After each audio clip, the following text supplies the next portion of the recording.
Inter के प्यारे बच्चों, आज अनिवार्य संस्कृत में इंटरमीडिएट का ये जो कोर्स है वो 10वां पाठ है अनिवार्य संस्कृत का पंचशील सिद्धांत।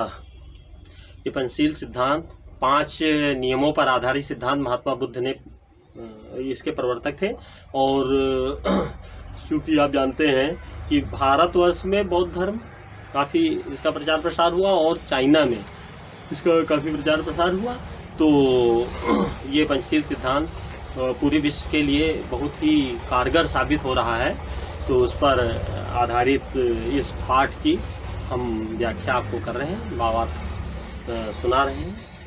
आप पूर्ण मनोयोग से मनोअध्ययन करें। पंचशील में शिष्टाचार विषय का सिद्धांता। ये पंचशील 5 जो सिद्धांत है शिष्टाचार से संबंधित सिद्धांत हैं, नियम हैं। शिष्टाचार मतलब होता है कि आपके क्या आचार विचार हैं। महात्मा गौतम बुद्धा एतान पंचापि सिद्धांतान पंचशीलमति नामना स्वशिष्यम शास्ति स्म। महात्मा गौतम बुद्ध ने इस पंचशील सिद्धांत नियम को अपने शिष्यों के लिए प्रतिपादित किया था। अतएवायम शब्द आधुनपि तथैव स्वीकृत। आधुनिक युग में इसे ऐसे ही स्वीकार कर लिया गया है। इमे सिद्धांता क्रमेण एवं संत। क्रम से ये सिद्धांत निम्न है। अहिंसा मतलब मारपीट न करना, सत्यम सत्य भाषण, सत्य बोलना। सत्य देखिए, अपने लिए वही सत्य अच्छी लगती है। कोई झूठ बोल दे तो कितना खराब लगता है, लेकिन दूसरे के लिए भी सोचिए आप कि अगर झूठ बोलते हैं तो उसको कितना बुरा लगता होगा। आस्तेयम चोरी न करना मतलब दूसरे के धन पर अपनी निगाह न गड़ाना। और अप्रमाद कर्महीन न रहना यानी आलस में न पड़े रहना। और ब्रह्मचर्यमित अपने ऊपर कंट्रोल रखना। ये जैसे नहीं, ये हाथ जो मन कर रहा है, किसी मारपीट का मन है, इसी को कुछ भी बक दो, तो ये सब नियंत्रण में अपनी इंद्रियों को रखना चाहिए। ये ब्रह्मचर्य हमें सिखाता है।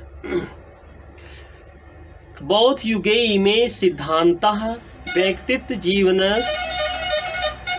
अभ्युत्थानाय प्रयुक्तः आसनः परमद्य में सिद्धांतः राष्ट्राणां परस्पर मैत्री सहयोग कारणान् विश्व बंधुत्वस्य विश्व शांतिश्च साधनानि सन्ति। बौद्ध युग में, अशोक के जमाने की बात है, उस समय इस सिद्धांत को व्यक्तिक जीवन में सभी हर व्यक्ति हर नागरिक इन पंचशील सिद्धांत को धारण करता था। और इसके उत्थान के लिए, व्यक्ति के उत्थान के लिए, उसके विकास के लिए यह आवश्यक अंग था। परमद्य में सिद्धांता राष्ट्राणाम परस्पर मैत्री सहयोग कारण।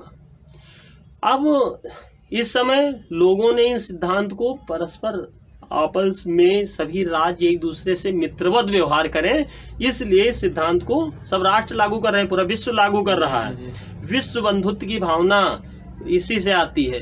पूरा विश्व हमारा भाई है। विश्व शांतिश्च, और तभी तो विश्व में शांति बनी रहेगी। नहीं तो एक दूसरे से देखिए, प्राचीन जमाने से मार काट लड़ाई युद्ध चला करते थे। आज शांति जो बनी हुई है उसका क्या कारण है? यही पंचशील सिद्धांत है। साधनान संत, ये उसके साधन है। पंचशील सिद्धांत की वजह से ही एक विश्व के सभी राष्ट्र एक दूसरे से परस्पर मैत्री संबंध बनाए हुए हैं, और विश्व बंधुत्व की भावना है, भाईचारे की भावना है, और विश्व में शांति बनी हुई है। फिर ये राष्ट्र नायक श्री जवाहरलाल नेहरू महोदयस्य प्रधानमंत्रित्व काले चीन देशेन सह भारतस्य मैत्री पंचशील सिद्धांतान् अधिकृत्य एव अभवत्। हमारे जो राष्ट्र के नेता थे, प्रधानमंत्री श्री जवाहरलाल नेहरू महोदय थे, इनके प्रधानमंत्रित्व काल में चीन देश के साथ नेहरू जी ने गांधी चीनी हिंदी चीनी भाई भाई, ये पंचशील सिद्धांत का नारा दिया हुआ था और उस पर बल दिया था। और भारत की मैत्री पंचशील सिद्धांत की वजह से ही भारत चीन की मैत्री संभव हुई थी। लेकिन ज़्यादा दिन चल नहीं पाई। 1962 में ही चाइना समझ गया कि ये क्यों ज़्यादा शांति के प्रचारक हैं, शायद कमज़ोर होंगे, इसलिए तो उसने आक्रमण करके और बहुत परेशान किया। 72,000 वर्ग किलोमीटर पूरा हिमालय उसने कब्जा कर लिया था। ठीक है, तो लेकिन भाइयों मूल सिद्धांत है कि सभी देशों को एक दूसरे से मैत्री का संबंध रखना चाहिए, दूसरे की अखंडता प्रभुता पर हनन नहीं करना चाहिए, मारपीट या युद्ध नहीं थोपने चाहिए, किसी के आंतरिक विषयों में बाधा नहीं बननी चाहिए। तो ये सिद्धांत तो है कारगर। अब कोई देश न माने, लेकिन इंडिया मानता है इस बात को और आज विश्व का नेता इंडिया बन रहा है इसी वजह से। यतो ही उभयावपि देशो बौद्ध धर्मे निष्ठावंतो, दोनों ही उभय देश यानी भारत और चीन दोनों में ही बौद्ध धर्म था। तो आधुनिके जगत ये पंचशील सिद्धांता नवीनम राजनीतिकम स्वरूपम गृहीतवंता। तो आधुनिक ये संसार पंचशील सिद्धांत के नए राजनीतिक स्वरूप को धारण कर रहा है एवं यह व्यवस्थिता, और इस तरह से अपने को पूरा संसार व्यवस्थित किए हुए। वो क्या है? किमपि राष्ट्रम कस्य चरानस्य राष्ट्रस्य आंतरिकेषु विषयेषु कीदृशमपि व्याघातम न करिष्यति। कोई भी राष्ट्र किसी दूसरे राष्ट्र के आंतरिक विषय में, घरेलू मामले में हस्तक्षेप नहीं करेगा। नंबर 2 यानी ये अहिंसा हो गई। अब भाई राज्य हमारा चल रहा है, किसी के घर में पड़ोसी अगर दखल देने लगे तो घर चल पाएगा? तो ये पहला हो गया। दूसरा है प्रत्येक राष्ट्रम परस्परम प्रभुसत्ताम प्रादेशिक अखंडता समानस्यत। प्रत्येक राष्ट्र आपस में आपसी प्रभुसत्ता को बनाए रखने के लिए और अपने प्रादेशिक राष्ट्र की अखंडता को बनाए रखने के लिए एक दूसरे का सम्मान करेगा। प्रत्येक राष्ट्रम परस्परम समानता व्यवहार्यस्यते, और प्रत्येक राष्ट्र चाहे वो बड़ा हो चाहे छोटा हो, कमजोर हो चाहे वो ताकतवर हो, एक दूसरे से समानता का व्यवहार करेगा। ये नहीं कि हम बड़े हैं तो हमारे पास अधिकार ज्यादा होने चाहिए, तुम छोटे तुम्हारे पास अधिकार कम होने चाहिए, ऐसा नहीं, समानता का व्यवहार होना चाहिए।